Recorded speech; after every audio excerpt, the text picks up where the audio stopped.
friends, welcome to my channel, Diet Coke and Diamonds. My name is Natalie, and today I am doing a tag video.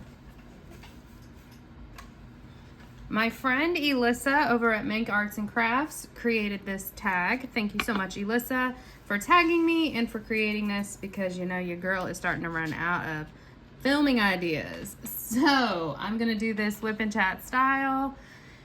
And let's just get right on into it. The kit that I am working on today is called Kitty Cat. It is by Jeremiah Kettner, and I am doing this as a semi-year-long project. I started this project in April. There are 9 cats on this kit, and I am doing 1 cat per month. And this kitty right here is our June cat. I'm only gonna work on like the part you can see in screen right now, but I will be working on, I do work on these as just like one giant section. So this is what I'm working on. My pen is from Butterfly Effect Wares. I don't remember what this colorway was called, but I actually won this. They do a weekly giveaway on Instagram, and they might do one on TikTok too. I'm not on TikTok, but they do a weekly giveaway on Instagram, and I actually won this pen from them. So I was very thankful for that. In my multi-placer is, I believe it's an 8. Actually, that's a 6. My multi-placer is a 6 from Diamond Art Club. And then I have Randa's Crafty Corner Hazelnut Cream Putty in my multi-placer. And in my single placer, I have Sticky Sweet, Lord, no. Super Sticky Patty Wax from Patty Wax or Distracted by Diamonds. It's unscented, but it's my favorite. It's my go-to. So that's the accessories that I'm using. My tray, I can't really show you, but it's from Creations Marin. And yeah. So let's just get right on into it. So first question is, these are kind of broken down into categories. So the first category is habits and routine. The first question is, what is your ultimate crafting background noise? TV show, audiobook, podcast, music, or silence? Never silence. Who is just diamond painting in silence? I mean, I guess there's some people who might.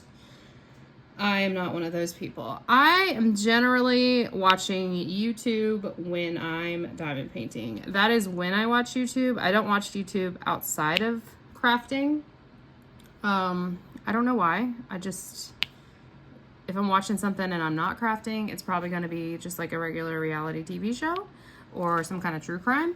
But while I'm crafting, I'm watching YouTube for the most part. There are exceptions and times when I will watch TV if I'm caught up on YouTube, but I these days cannot catch up on YouTube. So probably YouTube is going to be the answer to that one. I will also listen to audiobooks depending on how good my book is and if it's close to being time for the book club meeting and I haven't read the book. So next week you can catch me listening to an audiobook while I diamond paint, because gotta get it done. Next question, are you a morning crafter or a late night owl? I don't stay up typically too late when I'm at home. Now at the retreat, it's a different story. But when I'm at home, I try to go and get in bed by 10 o'clock. And then I listen to a podcast or an audiobook until 11. And that's when I go to sleep. But I don't wake up super early either. On the weekends, I try to diamond paint all day, when I'm able. Oh, you guys can't see down here, can you? No, so I'm gonna switch color. So I would say, I guess late night, but it's not really late night. It's really just like evening, because it's usually after Olive goes to bed. Olive is usually asleep by 8 o'clock, and so it's usually after that time. Okay, next question is, how many works in progress do you currently have? I am participating in the 26 for 26. And so I'm currently at 19 works in progress. After I finish this section on Kitty Cat, I am going to start on another kit. So that will be number 20. And then I'll just have 6 more to go to hit my 26 before I can start whipping on all of my whips. I am thoroughly enjoying the 26 for 26. I love having multiple whips. This is by far the most I've ever had at one time, but you know what? It's fun. I'm enjoying it.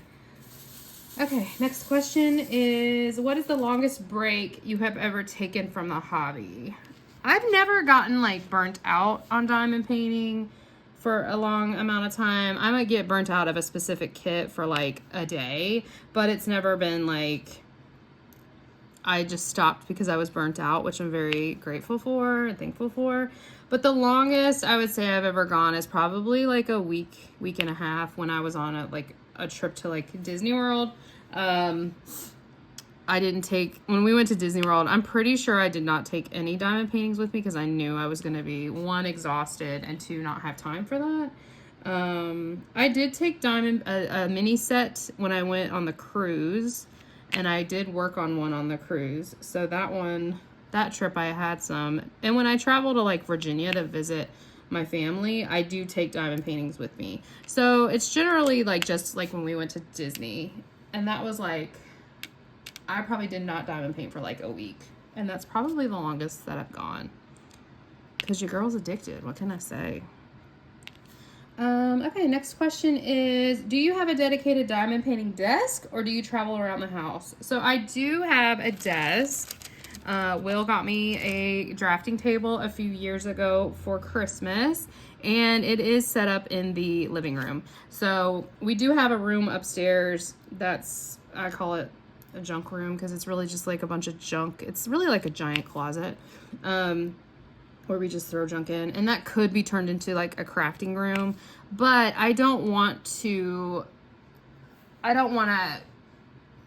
diamond paint upstairs because I want to be down here with Will after work.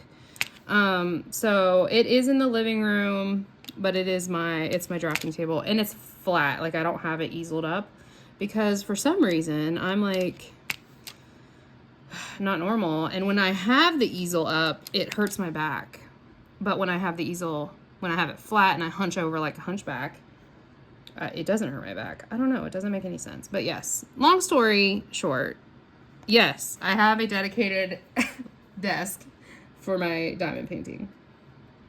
Okay, so the next section is tools and setup. And the first question is, what is your absolute favorite tray to use? And this answer changes. So if you would have asked me this last year, the answer would be completely different from what the answer is now.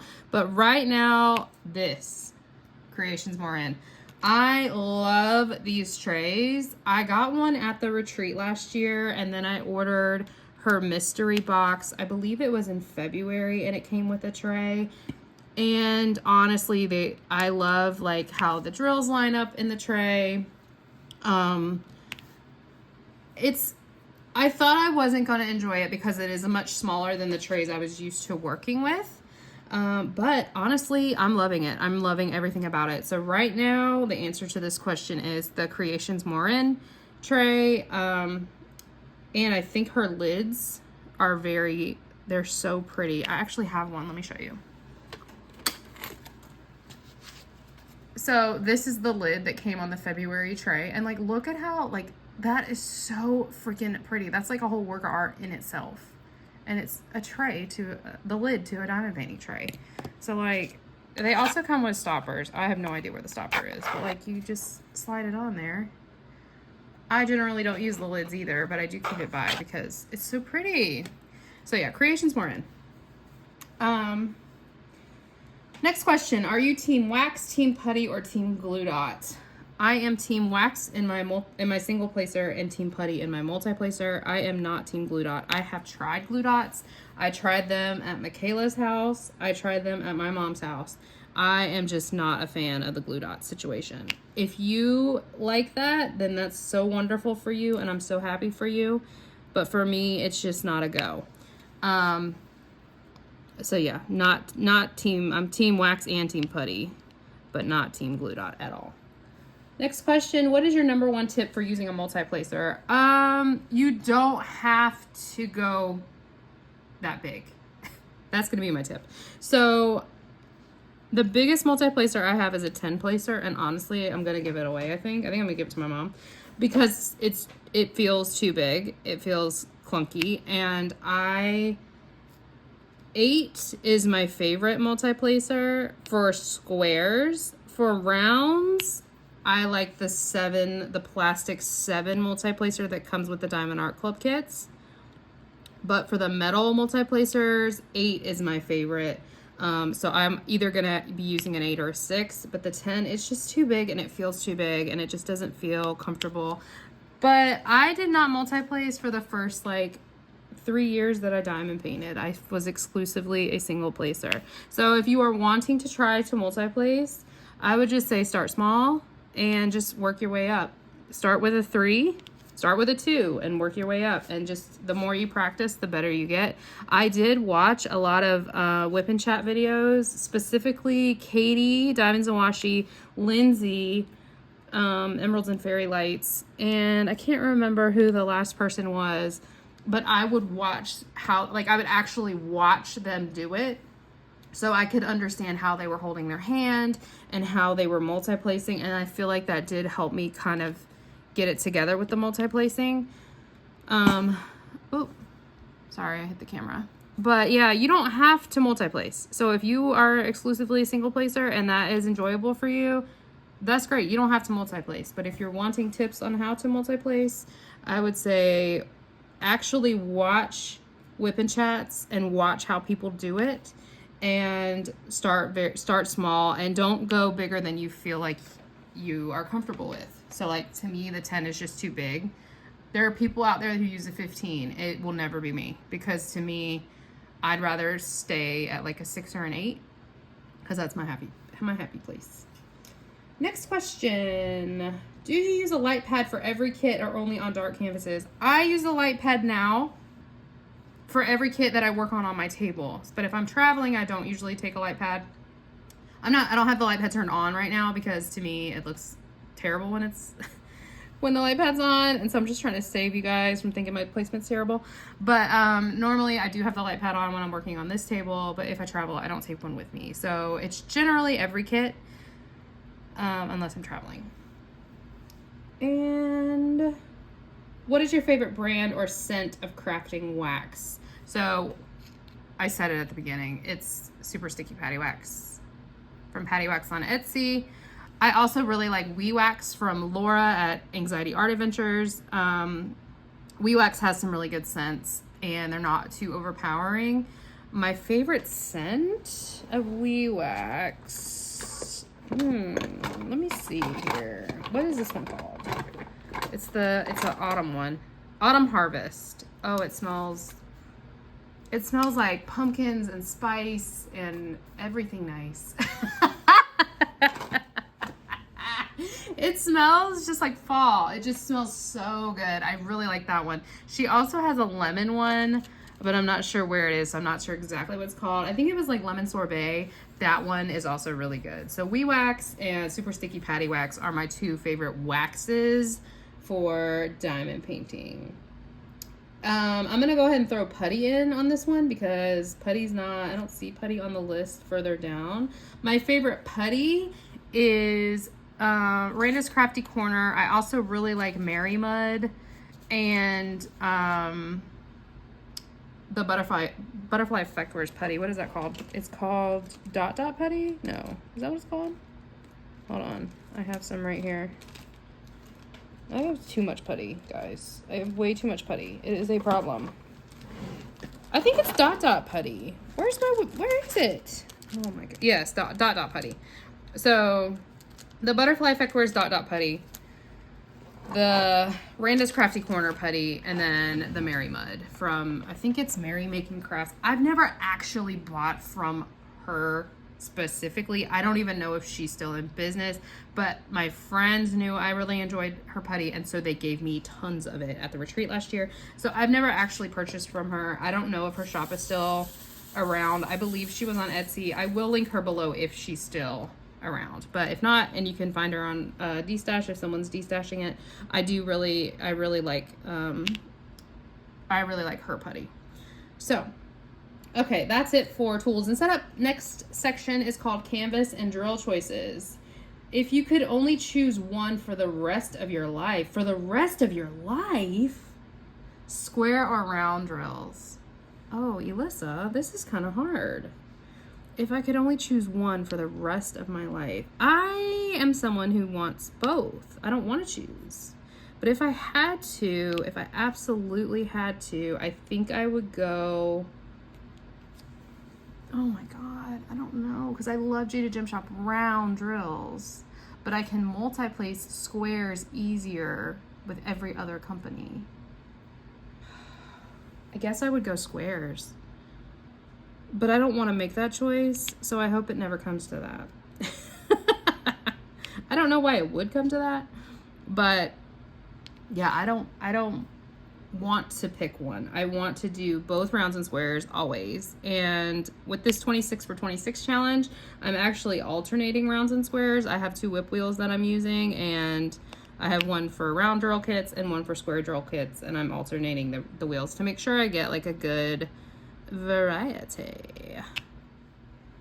Okay, next question. What is your ideal canvas size? Snack size, under 30 by 40, mid-size, or giant confetti monsters? My sweet spot, and you guys already know if you've been around here for any amount of time, is a 50 by 70 centimeter.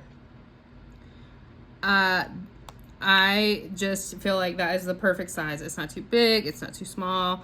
It is a nice medium canvas, and that is my favorite size. Now, somehow I find myself with all these giant monster canvases because I don't really look at the size. I just order the artwork. But that is my sweet spot, is a 50 by 70 ish, like around that range. Okay, next question. AB drills, fairy dust drills, or rhinestones? Which special sparkle do you love most? My favorite kind of special drill is going to be a crystal or a metallic. Having said that, I do not want a full crystal canvas. I have done one before and it was not fun at all. And we'll talk a little bit about that canvas in a little bit. But it was just not the best. But to have crystals and metallics as an accent, I think is so fun. I really love it. I do not like giant color blocks of ABs at all. That's the worst. I also do like placing fairy dust. So dust drills are fine. ABs are okay if they are not in a giant color block. But other than that, metallics and crystals are my favorite. I get very excited when I have a metallic or crystal in a kit, especially if it's one I didn't realize had the metallic or the crystal. It just gets me going. Next question. Do you prefer canvas imagery that is hyper realistic or abstract and cartoonish? Well, you guys can look at these cats and see that I quite enjoy a cartoony looking image. I think it depends on what we're talking about. If we're talking about a human, I'd prefer them to be a little bit more on the cartoony side. Like the most realistic I'd like to get is like anime style, like Onahime from Margaret Morales. I'd say that's not super realistic. It's more like anime-ish, kind of. But like, so recently Michaela did a custom diamond painting, and it was a picture of her and her dog when she was graduating high school. I would not want to diamond paint myself. So like, that is too real of a person because it was actually her, you know? So for me, I don't want it to be that realistic. But if we're talking about animals, I don't care. Cartoony, like this cat, or like a real image of a real dog, give it to me. Any kind of animal, I don't care. But in general, for the most part, I don't want it to be too realistic, if that makes sense. I don't really know how to answer this question. I don't want to diamond paint my face. But if you drew me in an anime style, maybe I would. We'll leave it at that. Confetti heavy or color blocking heavy? Which makes you happier? This should not even be a question. Confetti. Give me confetti all day. I hate color blocking. Color blocking is the worst. I hate it. It's the worst. I hate it. I hate it. I hate it. I hate it. All right, that's it for that question. Stash and community. And the first question, I'm gonna have to pause diamond painting so I can look it up. How many unstarted kits are currently in your stash? Listen, before I talk about this, we do not stash shame on my channel. If I see it, I will delete it and block. We don't stash shame. If your stash is little and that makes you happy, I'm so happy for you. If your stash is giant and it makes you happy, I'm so happy for you. Either way, we just let people love what they love, and it's gonna be what it's gonna be. Okay, having said that, I have 6 kits that are kitted up, not started, so those are not started yet. I have, oh God, I don't want to say this number. I'm about to stash shame myself. All right, hold on. Let me do some math. You guys know I'm not the best at math. 6. Okay. I have 1 over here that I have not logged yet because I'm not really sure why. So that's really okay. Plus 6. Ah! Oh my God. Help me, help me, help me. All right, once again, we don't stash shame. We don't stash shame. The number is, and keep in mind, some of these kits have been sent to me by wonderful friends or companies. So I didn't purchase all of these myself. But even if you did, it doesn't matter. We don't stash shame. We just don't. The number is 164. No. Is that right? Yes, that's right. It's 164. Oh, gosh, Elissa.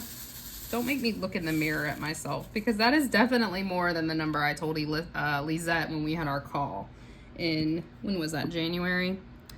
Yikes. I got to get myself together. Okay, next question is, what is the most expensive diamond painting item you have ever bought? Oh, well, I didn't buy my drafting table because my husband bought it for me. I didn't buy my light pad because my mother-in-law got it for me for Christmas.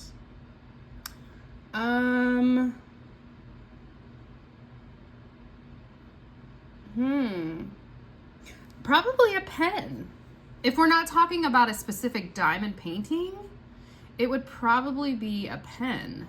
Butterfly Effectware's pens can get pretty pricey. I won this pen, but I have bought several others from her shop, or from their shop.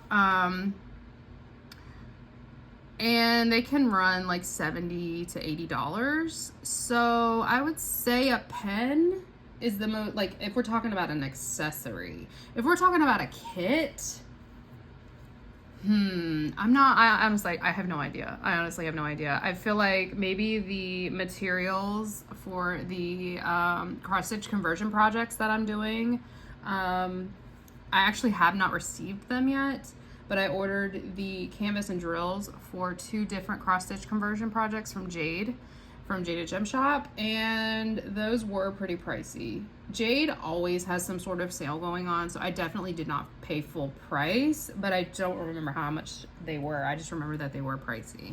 So yeah, I would say either a pen or those cross-stitch conversion projects. Jade has, so speaking of expensive things, Jade has the entire Witchy Stitcher tarot set, and she has it all as one gigantic canvas, and it's like $500. Okay, why do I want that? Like, first of all, that thing would not fit anywhere. Like, Elissa is doing the cross-stitch conversion of that chart, and I don't know how. I don't understand how she's doing it. Like, it's wild to me how big this thing is, but it's kind of like a challenge, and so I kind of want to do it. So maybe if I ever get my stash back down to like 100, set between 75 and 100, my treat to myself will be that I can order that Witchy Stitcher giant tarot. What do we think? Do we think that's a good like goal, like treat for myself? I don't know. That thing's incredible. Like, I just think it would be amazing to do a project that huge and finish it. You know what I'm saying? Anyway, I'm sorry. I just thought about that. It just released not that long ago because Witchy Stitcher I think she just now finished putting all the tarots out. Like, I don't think they were all out when Jade started releasing them, and now they're all out, and so the whole thing can be out. Anyway, okay. Next question. Have you ever completely ruined or thrown away a kit? What happened?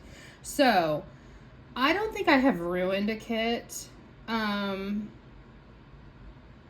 I don't think I've ruined a kit. I don't know how you would ruin a kit. I guess if you cut through it, but I've never done that. I have spilled liquids on my kits. They're always fine. Olive has laid paper on my kits several times. They're always fine. In fact, if you watch my vlog this upcoming week, after this video is posted, you will see where Olive sticks a sheet of paper on this section right here, and I show how I get it off, and as you can see, it is completely fine now. But when we were talking about the special drills, I did a kit from Crystal Canvas Art Designs, and I don't even know if they are still around. It was a full drill kit of a turkey. It was like a Thanksgiving image, and it was really cute, and I was so excited to do a full crystal canvas, a full crystal kit, because at that point, Diamond Art Club was not charting in crystals in their kits, and it just was more rare to see crystals, right? So I was so excited about it. So I did the kit. It was not the best. Crystals tend to not be very uniform in size and shape, and so there was a lot of popping with that kit, and so I had to seal it.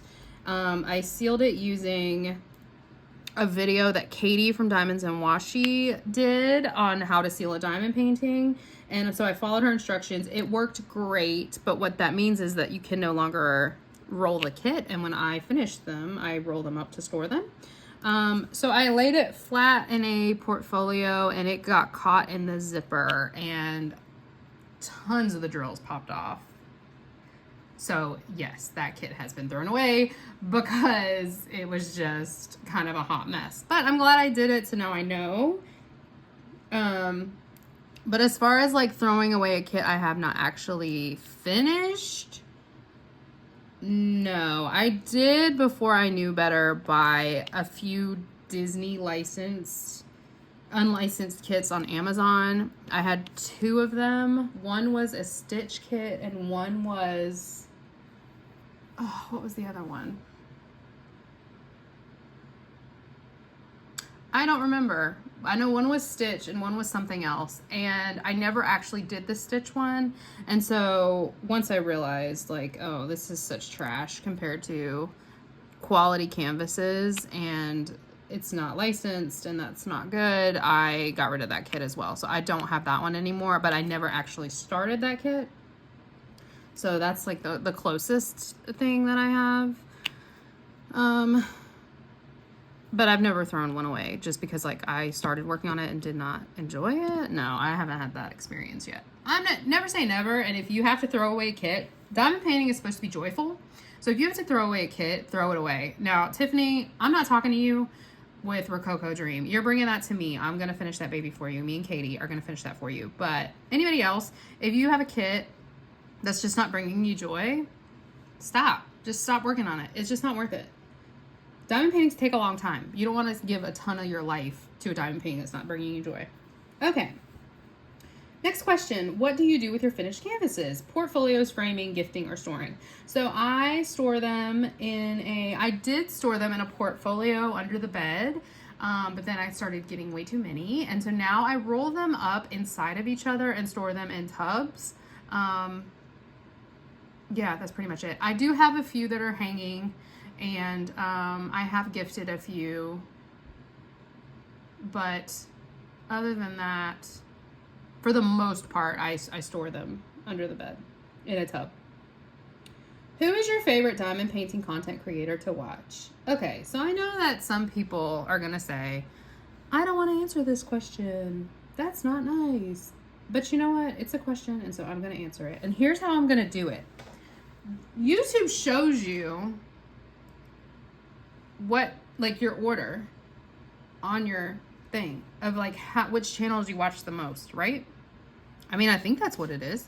So I'm just gonna go and give you my top 5 from this order because that's it. Now, are there other creators that I thoroughly enjoy? Yes. But I'm not going to name them all because if I do, I'm undoubtedly going to leave somebody out. You know, I don't want anyone to take it personal. Like, some people won't answer this question because they don't want people to take it personally. But I feel like all of my friends know that it's not personal, and I love you all, and I watch all of your channels. I do. But I'm only going to give a top 5. So my top 5 is, in no particular order. I'm going to mix it up so nobody knows. Nobody knows my order. My top 5 is Elissa from Make Arts and Crafts. No surprise there. When I found Elissa's channel, I binged the whole thing. Lizette from Lizette Crafts and Tells. No surprise there. Lizette is the queen, and when I got to talk to her, I almost passed out. Michaela from Michaela Renee. Obviously, you guys all know Michaela is one of my best friends. We collab a lot together. We have a book club together, so obviously I'm watching her channel a lot. Tiffany from Diamonds at Tiffany's. Love Tiffany. Tiffany does my favorite unboxings of all time. I love Tiffany's unboxings. I don't enjoy unboxing videos, I really don't, but Tiffany's give me life. So if you don't enjoy unboxing videos, go watch Tiffany's unboxings because her unboxings they're just so enjoyable to watch. And then I'm gonna so that was 4. And then the last one that's on my list, and like in the order on my list, is Kate's Creative Space. But I'm also gonna give some honorable mentions to Sophie, the Diamond Help Desk. She just recently came back to YouTube, and I'm so glad. Her vlogs are so much fun and they're hilarious. So I'm sure Sophie will be in my top 5 really soon. She just hasn't posted up that many videos because she just came back. So Sophie. Amalya from Amalya's World of Colors. She is hilarious and her vlogs make me super happy. And who else am I going to mention? Jessica from The Stealthy Crafter. She's the sweetest human I've ever met in real life. And then, of course, Nicole from Shire Shenanigans, because Nicole is so sweet. I love Nicole so much. And she's got the best cover minders ever. And oh my God, I am using a Nicole cover minder. I didn't even call it out. I can't get to it and you can't see it. But here's an example of one of her cover minders. So they're made out of wood. They've got really, really strong magnets, and they are my favorite cover minders. So I am using one, it's just out of frame and you can't see it. So those are the channels that I'm going to mention. If I did not mention you, it doesn't mean I don't watch you, and it doesn't mean I don't love you, but I had to pick some favorites, and so I did. So you can blame Elissa for that. Anyway, I think that's it for this tag. So now let me tag some people. So I know Tiffany already did this tag. I'm gonna tag Michaela. I'm gonna tag Kate from Kate's Creative Space. I'm gonna tag Sophie. I don't know if Sophie has already been tagged or not, but I'm gonna tag Sophie. And Amalya from Amalya's World of Colors. I think Tiffany tagged her, but just in case she didn't and I don't remember, I'm gonna tag Amalya. So anybody else who did not get tagged, you don't have to be tagged to do this video. If you want to answer these questions, I will post the questions in the description box. Please do. If you don't have a channel, just answer them in a comment. That works too. But if you make a video and post your answers, please tag me so I can go watch it. I love watching tag videos. I think they're so interesting. And it's just another way to get to know creators a little bit better because they're, you know, giving you a little insight into their life. So anyway, I'm starting to ramble. So I'm gonna go turn my light pad on so I can see what I'm doing here. And yeah, that's it. I hope you guys have a great day, and I will talk to you in my next video. Bye!